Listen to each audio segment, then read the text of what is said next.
Pessoal, não vamos esquecer de acionar o sino. Olá, combatentes do canal Arte da Guerra.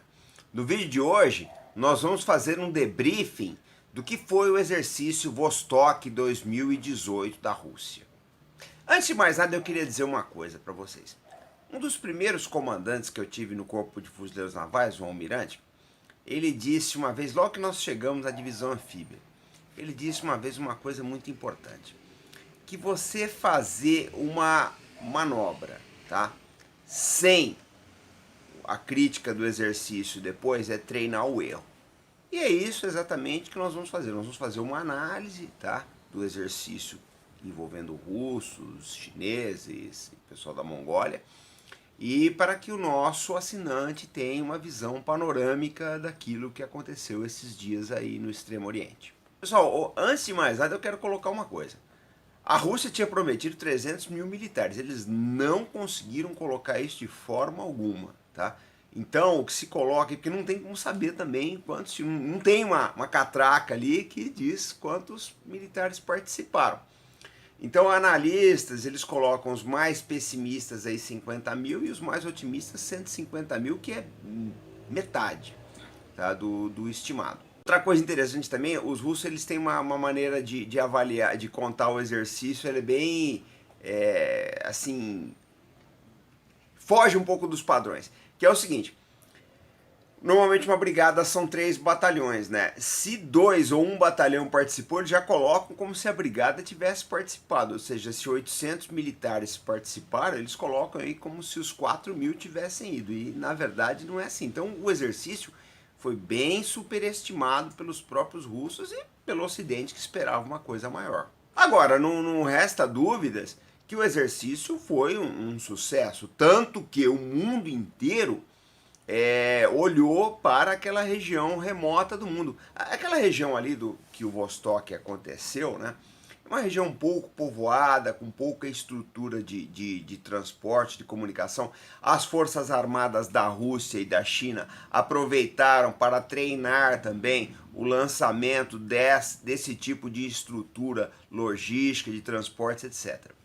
Falando da China, tem uma coisa muito importante, porque os russos procuraram, eles trouxeram os chineses com 2 motivos. Primeiro, para garantir uma certa interoperabilidade, mas segundo também para tranquilizar a China, falar, olha, o exercício não é contra vocês. Eles convidaram observadores militares do mundo inteiro, tá, gente? Diga-se de passagem. Agora, esses observadores militares é lógico, né? Um exercício desse é uma vitrine. Primeiro, porque mostra a prontidão operacional dos russos, e segundo também, porque é uma propaganda para as armas. Eu preciso colocar para vocês também uma coisa muito importante, que é como um exercício ele é conduzido assim, como a gente pensa os exercícios militares. Normalmente a gente faz o seguinte, você tem um batalhão, então o batalhão é formado por companhias, as companhias são formadas por pelotões e os pelotões por grupos de combate. Cada país tem um nome, tá? Mas o que a gente faz? Primeiro a gente começa de baixo para cima, vai do fácil para o difícil. Então nós treinamos o pessoal dos grupos de combate, tá? Todas as manobras que eles têm que fazer, como é que ele faz para transpor um obstáculo, como é que é a comunicação, como é que recebe ordens, como é que retransmite, como atira, etc. Aí vem subindo, pelotão, depois treina a companhia, aí o batalhão, tá? São fases, são diversas fases. Até que chega o coroamento, normalmente no final do ano, é uma manobra envolvendo grandes unidades, brigadas, divisões e exércitos. São exercícios mais complexos, né? Aí você já exige você precisa de uma rede de comunicação muito maior, os oficiais e os estados maiores são muito mais exigidos, tá? Porque a amplitude do exercício é grande, a coordenação é uma coisa mais difícil. Então a gente vai sempre do fácil para o difícil. Então eu vou mostrar agora, eu preparei um clipe com as principais imagens e alguns comentários meus. Vamos dar uma olhadinha? Depois eu volto aqui com mais algumas observações. Bom, gente, manobra russa sem defesa antiaérea eficiente é que nem namoro sem beijo, macarrão sem queijo. Então tá aí o famigerado S-300 que os russos vão entregar à Síria aí. Eles participaram dessa manobra também. E agora vocês veem tropas chinesas. O que é interessante nisso é que os chineses devem comprar o S-400, sistema S-400 antiaéreo russo, e mais aviões Su-35, né? E essa venda está preocupando os Estados Unidos, mais provavelmente não haverá muito que possa ser feito. Uma coisa importante que algumas pessoas não sabem, né, que é a tradição que os russos têm em operar tropas paraquedistas muito eficientes desde a Segunda Guerra Mundial. Eu já citei aqui operações na Tchecoslováquia e no Afeganistão também. Vocês viram aí eles preparando um blindado para ser lançado, eles dominam essa expertise, é uma coisa realmente interessante. E aqui vocês veem as tropas embarcando, né? Os russos, eles consideram os paraquedistas como uma tropa estratégica, né? Que confere um alcance muito grande às pretensões políticas do Kremlin. Então essas tropas recebem prioridade, são muito bem preparadas, treinadas, etc. Aí vocês veem coordenação de um helicóptero e tropas motorizadas que podem ser ou unidades de reconhecimento ou forças especiais, né?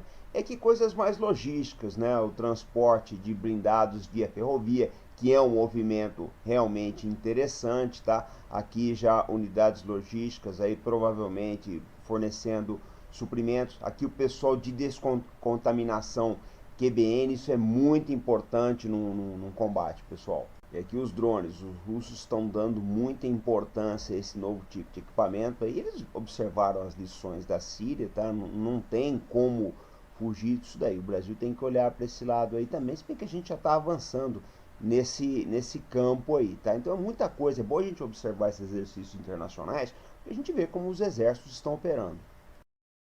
Vocês veem um Tupolev Tu-95 sendo interceptado por um F-22 americano já próximo ao Alasca. Então vocês veem a dimensão territorial que essa manobra abrangeu, tá? Agora as manobras anfíbias. Os russos também têm dado nas últimas décadas muita importância a esse tipo de movimento, tá, pessoal?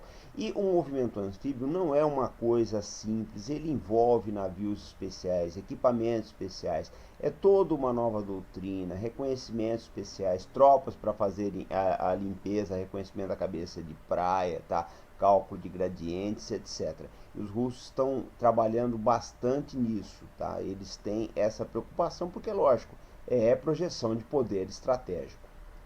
E desembarque anfíbio sem escolta não funciona. Então aí vocês veem navios russos fazendo manobras também. Uma coisa importante que vocês vão ver agora, um helicóptero dipando um sonar aí para caçar submarinos, sem o qual fica bastante difícil fazer uma operação anfíbia. Aí vocês veem um helicóptero da Marinha em apoio a essas operações também. Na sequência vocês veem operações no Ártico. Os russos usam muito quebra-gelo nessa região do mundo. Aí vocês veem um blindado snorkeando numa travessia do rio. É uma coisa complicada, por quê? Porque se não houver uma condução de oxigênio, o motor vai parar, né? Então tem que ter, além de levar oxigênio, também tem que ter o periscópio para ver a situação tática inimiga, etc.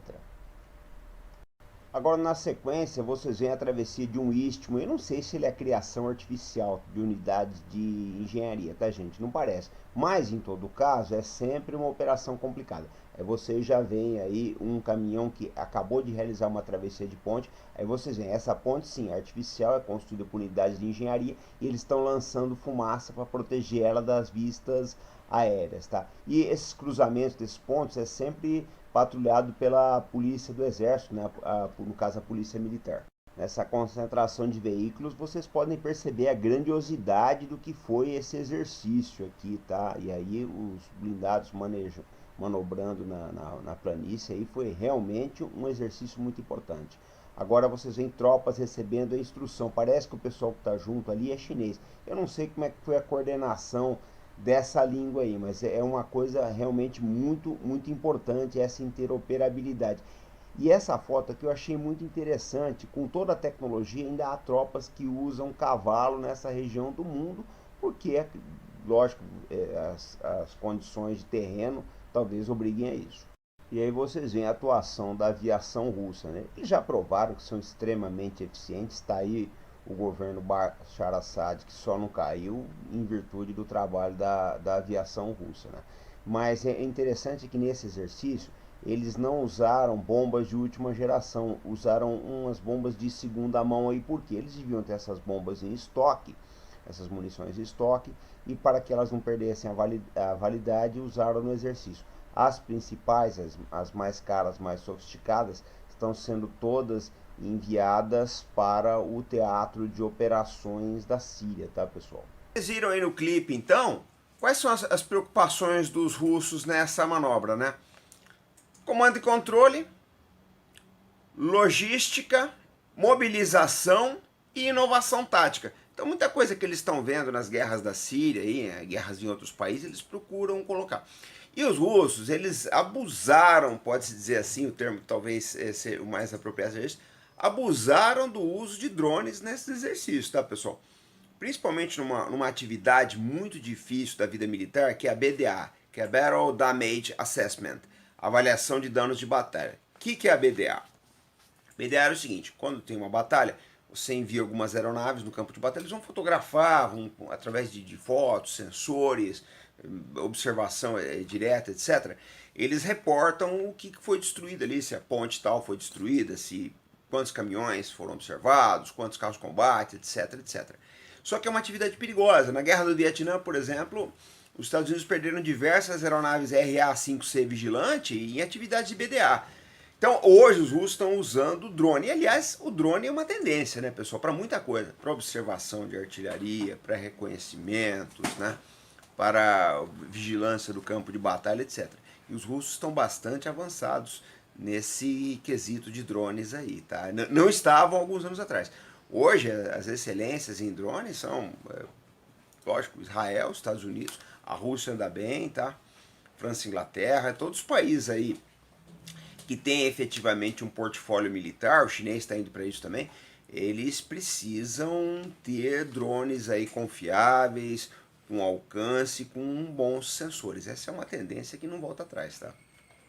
Bom, pessoal, o falecido primeiro-ministro britânico Winston Churchill, que era um frasista de primeira, tá? Se vocês procurem na internet, tem frases dele excelentes. Ele disse uma vez que a Rússia era uma charada envolta por um mistério e contida num enigma. Então, para entender mais esse país que muitas vezes assusta, mas na maior parte das vezes fascina as pessoas, nós separamos diversos livros aqui da Amazon para vocês, tanto sobre a liderança da Rússia, como o fim do Império Soviético, enfim, tem muita coisa lá, eu vou mostrar os principais para vocês. Esse aí, Todos os Homens do Kremlin, tá em lançamento e fala a estrutura de poder que está por trás do Putin, né? Os Russos é um livro muito bacana também, porque mostra toda a formação, a história da Rússia, etc. E esse último império mostra os últimos dias da União Soviética, como foi a queda do regime comunista. E esse Trump, Rússia, questiona se o 45º presidente dos Estados Unidos é manipulado pela Rússia, o relacionamento dos dois países, dele com o Putin, etc. Pessoal, e o Nicolassi, tá? Está a caminho de Formosa, Goiás, onde ele vai ver manobras do Exército e do Corpo de Fuzileiros Navais. Então ele deve enviar muita novidade de lá, tá? Tanto de exercícios com foguetes, aeronaves, etc. Então vamos acompanhar, eu vou deixar o Facebook aí do GBN News, vamos acompanhar no site dele também.